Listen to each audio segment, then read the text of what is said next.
नमस्कार दोस्तों, मैं सत्यम मिश्रा अपने यूट्यूब चैनल टीचिंग लर्नर्स में आप सभी भाई बहन दोस्तों का हार्दिक स्वागत और अभिनंदन करता हूं। दोस्तों आज हिंदी का प्रैक्टिस सेट नंबर 7 लेके आया हूं, जो कि सुपर टेट, यूपी टेट और सी टेट परीक्षाओं के लिए अति महत्वपूर्ण प्रश्नों का संग्रह है। दोस्तों इसके पीछे मैंने अभी तक हिंदी के 6 प्रैक्टिस सेट दे चुके हैं दोस्तों, जो कि बहुत ही इंपॉर्टेंट है सुपर टेट, यूपी टेट और सी टेट के लिए। ठीक है दोस्तों, और आपका जो भी आगामी पेपर है दोस्तों, टीचर्स भर्ती से रिलेटेड है दोस्तों, इसके लिए भी ये प्रैक्टिस सेट बहुत ही इंपॉर्टेंट है। ठीक है, चलिए दोस्तों स्टार्ट करते हैं आज का अपने सेशन का पहला क्लास। दोस्तों अगर अभी तक आपने मेरे चैनल को सब्सक्राइब नहीं किया है तो मेरे चैनल को एक बार दोस्तों सब्सक्राइब जरूर कर लें दोस्तों, ताकि जो भी नोटिफिकेशन हो एग्ज़ाम संबंधित या प्रैक्टिस सेट से संबंधित दोस्तों, वो आपके पास सबसे पहले और सटीक जानकारी या नोटिफिकेशन आपको सबसे पहले प्राप्त हो। ठीक है, चलिए पहले स्टार्ट करते हैं पहला क्वेश्चन। ठीक है दोस्तों, यहाँ तो आपको क्वेश्चन छोटा दिखाई दे रहा होगा, इसको हम क्या करते हैं, थोड़ा जूम कर लेते हैं। ठीक है,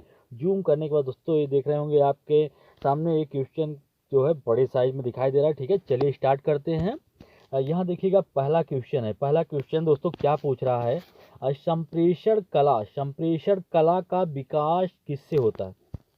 अनायास होता है, भाषण, अभ्यास, विषय वस्तु की अच्छी पकड़। ठीक है, संप्रेषण संप्रेषण होता है दोस्तों बातचीत करने का तरीका। ठीक है दोस्तों, संप्रेषण कला होती है। ठीक है दोस्तों, एक अभ्यास है जो कि किससे विकसित होता है? अभ्यास के द्वारा। ठीक है दोस्तों, क्या होता है, किसी भी चीज़ के लिए अगर हम अभ्यास करेंगे तो हमारा अच्छा हो जाएगा। ठीक, कोई भाषा हमको सीखना है, अगर उस भाषा को हम सिर्फ पढ़ लेंगे और उसका अभ्यास ही नहीं करेंगे दोस्तों, तो उस पर अच्छी पकड़ नहीं हो सकती है। ठीक है, तो किसी भी चीज़ पे अच्छी पकड़ करने के लिए हमको अभ्यास की बहुत ज़्यादा ज़रूरी होता है। ठीक है, कोई एग्ज़ाम देना है, जब तक हम बहुत ज़्यादा मात्रा में या कह लीजिए कि अभ्यास नहीं करेंगे कि किस टाइप का पेपर पूछता है, उस टाइप से अभ्यास नहीं करेंगे, तो हमारा जो तरीका है दोस्तों वो बहुत स्लो रहेगा। जितना ज़्यादा अभ्यास करेंगे उतना अच्छा होगा। ठीक है, तो संप्रेषण कला का विकास किससे होता है? अभ्यास के द्वारा ही होता है। तो इसका राइट जवाब क्या होगा? ऑप्शन नंबर 3 इसका राइट जवाब होगा। ठीक है, चलिए दोस्तों नेक्स्ट क्वेश्चन पे चलते हैं। क्वेश्चन नंबर नेक्स्ट देखिएगा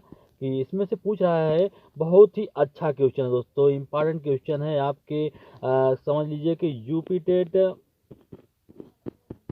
टेट प्लस यस टेट के लिए दोस्तों बहुत ही अच्छा क्वेश्चन है। ठीक है, तो क्या पूछा है देखिएगा, करा है कि निम्नलिखित में से संयुक्त व्यंजन कौन सा नहीं है? संयुक्त व्यंजन दोस्तों आपको पता है कि संयुक्त व्यंजन कौन से होते हैं?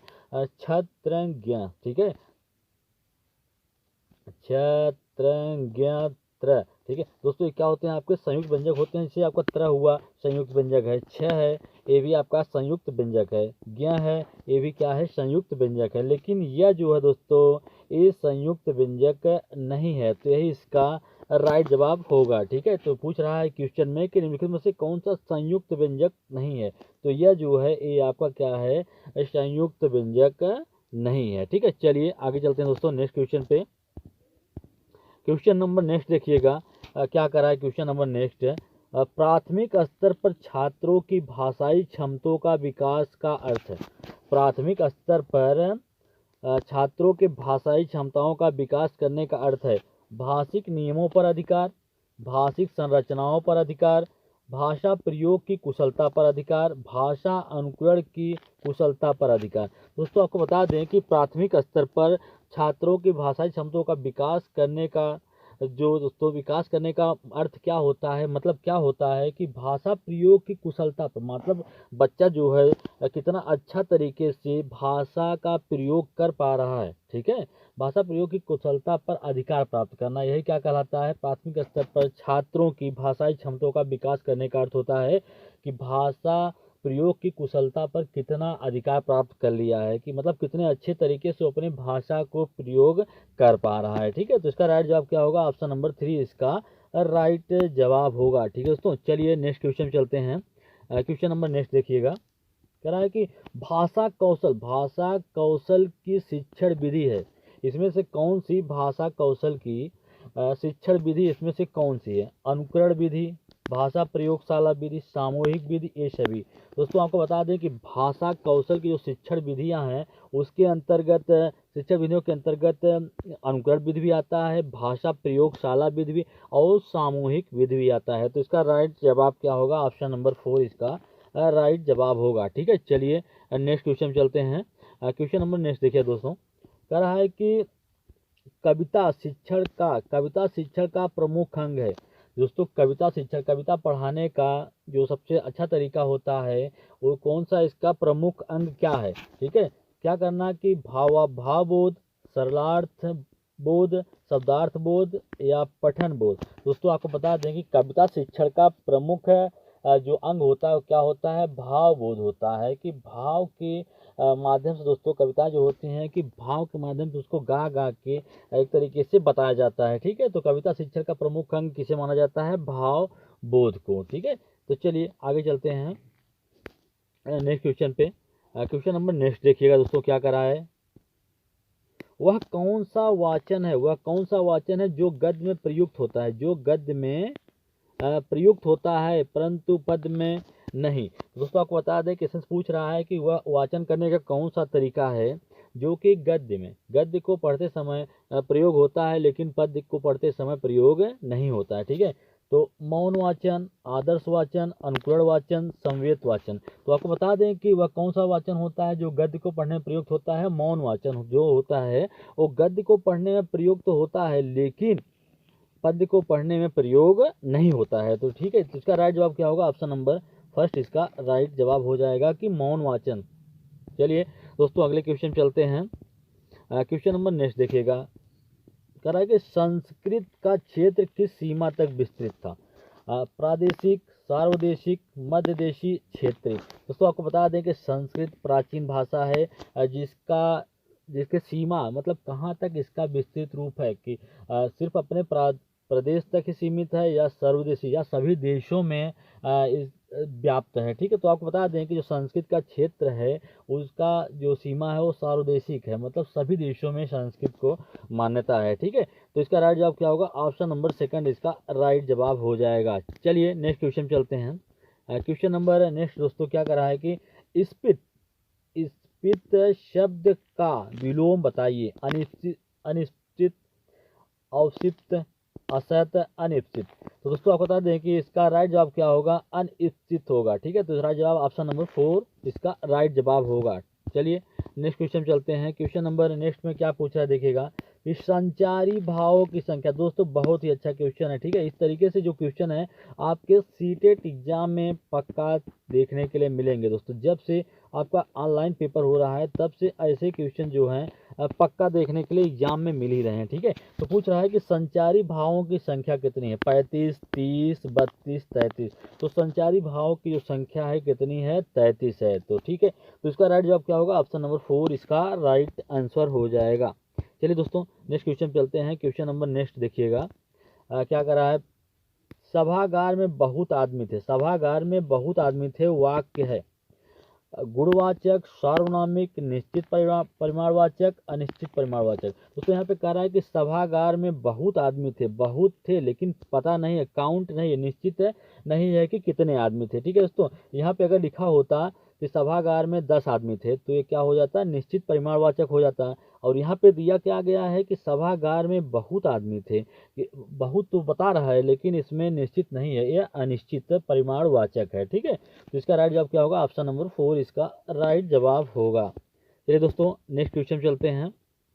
क्वेश्चन नंबर नेक्स्ट देखिएगा, कह रहा है कि सुंदर है बिहग, सुंदर है बिहग, सुमन सुंदर, मानव तुम सबसे सुंदरतम। उक्त पंक्ति किस कवि को है? यह पंक्ति जो है दोस्तों किस कवि के लिए है? ठीक है, तो जयशंकर प्रसाद, सुमित्रा नंदन पंत, निराला, मैत्री शरण गुप्त। जो दोस्तों ये पंक्ति लिखी गई है, सुंदर है बिहग सुमन सुंदर, मानव तुम सबसे सुंदरतम। उक्त पंक्ति किस कवि को है? तो सुमित्रा नंदन पंत जी को है। ठीक है, तो इसका राइट जवाब क्या होगा? ऑप्शन नंबर सेकंड इसका राइट जवाब है। दोस्तों बहुत ही अच्छा क्वेश्चन है, सुपर टेट में एक क्वेश्चन आपको देखने के लिए दोस्तों पक्का मिलेगा। ठीक है, चलिए आगे चलते हैं नेक्स्ट क्वेश्चन पे। क्वेश्चन नंबर नेक्स्ट है दोस्तों, पूछ रहा है कि निम्नलिखित में से अल्प प्राण व्यंजक कौन सा? अल्प ध्वनि या अल्प प्राग ध्वनि कौन सी है इसमें से? ग, घ, छ और झ। दोस्तों आपको बता दें कि इसमें से अल्प प्राण ध्वनि कौन सी है? ग है। तो इसका राइट जवाब क्या होगा? ऑप्शन नंबर फर्स्ट इसका राइट आंसर होगा। दोस्तों आपको बता दें कि जो वर्णमाला होता है दोस्तों, उससे रिलेटेड कई टाइप से क्वेश्चन पूछे जाते हैं। कभी पूछ लेता है कि इसमें से अल्पप्राण क्या है, महाप्राण क्या है, संघर्ष व्यंजक कौन से होते हैं, स्पर्श संघर्षी कौन से होते हैं, ठीक है। और कंठ पूछ लेता, कंठ वर्ड कौन से हैं, तालु कौन से होते हैं। इससे रिलेटेड क्वेश्चन आपके वर्णमाला से पक्का एक क्वेश्चन आपसे प्रत्येक एग्जाम में बनता ही है, ठीक है दोस्तों। तो इस क्वेश्चन का आंसर तो मैंने आपको बता दिया कि निम्नलिखित में से अल्पप्राण ध्वनि कौन सी है? ग है, ठीक है। चलिए आगे चलते हैं नेक्स्ट क्वेश्चन पे। क्वेश्चन नंबर नेक्स्ट देखिएगा।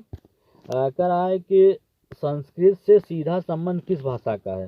प्राकृत, अपभ्रंश, आधुनिक भारतीय भाषाएं, हिंदी। तो संस्कृत से सीधा संबंध रखने वाला किस भाषा से है? प्राकृत से है, ठीक है। तो इसका राइट जवाब क्या होगा? ऑप्शन नंबर फर्स्ट इसका राइट जवाब होगा। चलिए नेक्स्ट क्वेश्चन चलते हैं। क्वेश्चन नंबर नेक्स्ट दोस्तों देखिएगा। आधुनिक हिंदी साहित्य की पहली आत्मकथा के लेखक कौन माने जाते हैं? बाबू श्याम सुंदरदास, हरिवंश राय बच्चन, जयशंकर प्रसाद, देवेंद्र सत्यार्थी। तो आधुनिक हिंदी साहित्य की पहली आत्मकथा लिखने वाले लेखक कौन है? हरिवंश राय बच्चन है, ठीक है। तो दोस्तों इसका राइट जवाब क्या होगा? ऑप्शन नंबर सेकंड इसका राइट जवाब हो जाएगा। चलिए आगे चलते हैं। क्वेश्चन नंबर नेक्स्ट है। ऐसे पूछ रहा है कि किस कवि को कवियों का कवि कहा जाता है? इसमें से कौन से कवि ऐसे हैं जिन्हें कवियों का कवि कहा जाता है? धर्मवीर भारती, रघुवीर सहाय, शमशीर बहादुर सिंह, सर्वेश्वर दयाल सक्सेना। दोस्तों बहुत ही अच्छा क्वेश्चन है आपके यूपी टेट एग्जाम के लिए, ठीक है दोस्तों। किसके लिए? यूपी टेट एग्जाम के लिए बहुत ही महत्वपूर्ण क्वेश्चन है दोस्तों। कह लीजिए बहुत ही वेरी मोस्ट इंपॉर्टेंट क्वेश्चन है। किस कवि को कवियों का कवि कहा जाता है? धर्मवीर भारती, रघुवीर सहाय, शमशीर बहादुर सिंह, सर्वेश्वर दयाल सक्सेना। तो शमशीर बहादुर सिंह को कवियों का कवि कहा जाता है, ठीक है। तो इसका राइट जवाब क्या होगा? ऑप्शन नंबर थर्ड इसका राइट जवाब होगा। चलिए नेक्स्ट क्वेश्चन चलते हैं। क्वेश्चन नंबर नेक्स्ट दोस्तों क्या कर रहा है पढ़िएगा। कह रहा है कि अपना पराया में कौन सा समास है? यहाँ पे एक शब्द दिया गया है, कह सकते हैं वर्ड। इसमें पूछ रहा है कि अपना योजक चिन्ह लगा है बीच में, पराया में कौन सा समास है? दोस्तों अगर आपको इस टाइप से देखने के लिए मिल जाए तो कहीं पे आपको अगर सिर्फ योजक चिन्ह देखने के लिए मिल जाए, ठीक है दोस्तों। इस साइन के बारे में भी कभी पूछता है कि ऐसे आपको साइन दे देगा, पूछेगा कि ये कौन सा साइन है, तो पता होना चाहिए क्या होता है? योजक चिन्ह होता है, ठीक है। तो अगर दो शब्दों के बीच में योजक चिन्ह लगा हो तो वहाँ पे क्या होता है? द्वंद्व समास होता है। और दोनों पदों की क्या हो? प्रधानता हो, तो वहाँ पे क्या होता है? द्वंद्व समास होता है। तो इसका राइट जवाब क्या होगा? ऑप्शन नंबर थ्री इसका राइट जवाब हो जाएगा, ठीक है। चलिए नेक्स्ट क्वेश्चन पे चलते हैं। क्वेश्चन नंबर नेक्स्ट इसमें कह रहा है कि पैर शब्द का समानार्थी नहीं है। इसमें से कौन सा ऑप्शन ऐसा है कि जो पैर शब्द का समानार्थी नहीं है, मतलब उसका भी मतलब पैर नहीं होता है, ठीक है। तो चरण, नौ, पग, पद। तो दोस्तों इसमें से चरण का मतलब भी पैर होता है, पग का मतलब भी क्या होता है? पैर ही होता है, ठीक है। तो ये भी आपका राइट है, ये भी आपका राइट है। और पद भी मतलब क्या होता है? पैर होता है। और नौ मीन्स क्या होता है दोस्तों? नया होता है। तो यही आपका राइट जवाब होगा, ऑप्शन नंबर सेकंड। चलिए आगे चलते हैं दोस्तों। अगला क्वेश्चन क्या करा देखिएगा कि पूछ रहा है कि निम्नलिखित में से पुल्लिंग शब्द का चयन कीजिए। जो दिया गया है ऑप्शन आपको, इसमें से आपको पहचानना है कि कौन सा पुल्लिंग शब्द है, ठीक है दोस्तों। अच्छा क्वेश्चन है। पखावज, दिखावट, पहिया, मझधार। तो इसमें से पुल्लिंग शब्द दोस्तों जो है कौन सा है? पहिया है, ठीक है। तो इसका राइट जवाब क्या होगा? ऑप्शन नंबर थ्री इसका राइट जवाब हो जाएगा। चलिए आगे चलते हैं दोस्तों। नेक्स्ट क्वेश्चन है। ये क्वेश्चन आपके कह लीजिए कि यूपी टेट या यस टेट और आपके यूपी टेट के दृष्टि से बहुत ही इम्पॉर्टेंट क्वेश्चन है दोस्तों। क्या कह रहा है कि वैदेही वनवास किसकी रचना है? वैदेही वनवास किसकी रचना है? मैथिली शरण गुप्त की, अयोध्या सिंह उपाध्याय हरिऔध, रामधारी सिंह दिनकर, श्रीधर पाठक। तो वैदेही वनवास जो रचना है किसकी दोस्तों? किसके द्वारा रचित है? अयोध्या सिंह उपाध्याय हरिऔध द्वारा रचित है, ठीक है। चलिए आगे चलते हैं नेक्स्ट क्वेश्चन पे। क्वेश्चन नंबर नेक्स्ट देखिएगा, कह रहा है कि जिनका उच्चारण ऊपर के दांतों पर जीभ लगाने से होता है उन्हें क्या कहते हैं? मूर्धन्य, दंत, कंठ या अनुनासिक कहते हैं। दोस्तों आपको बता दें कि जिनका उच्चारण ऊपर के दांतों में जीभ लगाने से होता है उन्हें क्या कहते हैं? दंत कहा जाता है, दंत वर्ण कहते हैं। ठीक है, तो इसका राइट जवाब क्या होगा? ऑप्शन नंबर सेकंड इसका राइट जवाब हो जाएगा। चलिए नेक्स्ट चलते हैं। इसमें एक शब्द दिया गया है अलंकार। अलंकार में किस उपसर्ग का प्रयोग हुआ है? दोस्तों आपको बता दें कि उपसर्ग क्या होता है, जो कि किसी शब्द के शुरू में जुड़ के, ठीक है, शुरुआत में ऐड होके उसका क्या करता है, मतलब ही चेंज कर दे या उसका अर्थ ही बदल दे, वही क्या कहलाता है? उपसर्ग कहलाता है। ठीक है, उपसर्ग और प्रत्यय से रिलेटेड दोस्तों अक्सर एग्जाम में क्वेश्चन पूछे जाते हैं। तो जो क्वेश्चन है किससे रिलेटेड है? उपसर्ग से। अगर यहाँ पे प्रत्यय होता है तो दोस्तों मैं आपको बताता कि प्रत्यय जो होता है किसी शब्द के अंत में जुड़ के उसका अर्थ परिवर्तित करता है। ठीक है, तो इसमें पूछ रहा है कि अलंकार में किस उपसर्ग का प्रयोग हुआ है? अलन, अल और अल हलंत यहाँ पे लगा हुआ है, यहाँ पे अलम है। ठीक है, दोस्तों आपको बता दें कि इसमें जो उपसर्ग प्रयोग हुआ है, क्या प्रयोग हुआ है? अलम प्रयोग हुआ है। ठीक है, तो इसका राइट जवाब क्या होगा? ऑप्शन नंबर 4 इसका राइट जवाब हो जाएगा। चलिए नेक्स्ट क्वेश्चन पे चलते हैं। क्वेश्चन नंबर नेक्स्ट देखती है दोस्तों, कह रहा है कि निम्नलिखित में से कौन सा ऊष्म व्यंजक है? इसमें से ऑप्शन से में से आपको बताना है कि इसमें से कौन सा ऊष्म व्यंजक है? च, छ, ज, अ, ब, श, श, य, र, ल। ठीक है दोस्तों, तो इसमें से आपको बताना है कि ऊष्म व्यंजक कौन सा है? स, ख, श जो है दोस्तों, यही क्या होता है? ऊष्म व्यंजक होता है। ठीक है, तो इसका राइट जवाब क्या होगा? ऑप्शन नंबर 3 होगा। ठीक है, अगर पूछता कि अंतस्थ व्यंजक इसमें से कौन सा है, तो आप बताते य, र, ल, व जो होते हैं क्या होते हैं? अंतस्थ व्यंजक होते हैं। ठीक है, तो इसमें से आप क्या पूछ रहा है? ऊष्म व्यंजक पूछ रहा है, तो स, ख, स जो होते हैं वो ऊष्म व्यंजक होते हैं। और पूछता कि संयुक्त व्यंजक, तो छत, तरंग, ज्ञ जो होते हैं दोस्तों, ये क्या होते हैं? संयुक्त व्यंजक होते हैं। ठीक है, और य, र, ल, व क्या होता है? ये आपका अंतस्थ व्यंजक होता है। ठीक है, चलिए आगे चलते हैं नेक्स्ट क्वेश्चन पे। क्वेश्चन नंबर नेक्स्ट दोस्तों क्या करा देखिएगा, करा कि अत्यधिक का विलोम शब्द। दोस्तों अत्यधिक का वर्ड दिया गया, इसका पूछ रहा है कि इसका अपोजिट या विलोम क्या होगा? अनधिगत, अत्याधिक, अनधीन, अल्प, अत्यल्प। दोस्तों इसका राइट जवाब क्या होगा? अत्यधिक का अत्यल्प हो जो होगा, यही इसका राइट आंसर होगा। ऑप्शन नंबर 4 इसका राइट जवाब होगा। ठीक है, चलिए दोस्तों आज के लिए इतना ही। इसी तरीके से वीडियो के साथ मैं फिर मिलूंगा दोस्तों, तब तक के लिए धन्यवाद। अगर अभी तक आपने मेरे चैनल को दोस्तों सब्सक्राइब नहीं किया है तो मेरे चैनल को एक बार दोस्तों सब्सक्राइब जरूर कर लें, ताकि जो भी लेटेस्ट जानकारी या अपडेट हो एग्जाम संबंधित या कोई क्लास संबंधित दोस्तों आपको सबसे पहले प्राप्त हो।